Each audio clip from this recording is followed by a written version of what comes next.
標題：打寒的雪人。在雪白的村莊弗羅斯特翁爾，人人都喜歡堆雪人，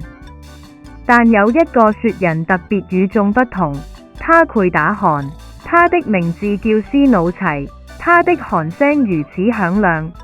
引起來就像雷聲一樣。一個冬夜，村民們聽到一個深沉的呼哈的聲音在山丘間回蕩，原來是斯努齊在打寒，聲音大得讓所有人都無法入睡，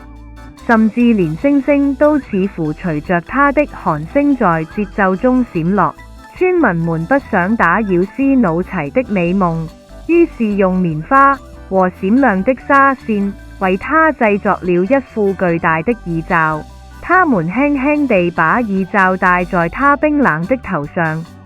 就這樣，弗羅斯特翁爾再次恢復了最安靜、最溫暖的夜晚。寓意：有時候，一點點善意和創造力就能解決最有趣的問題。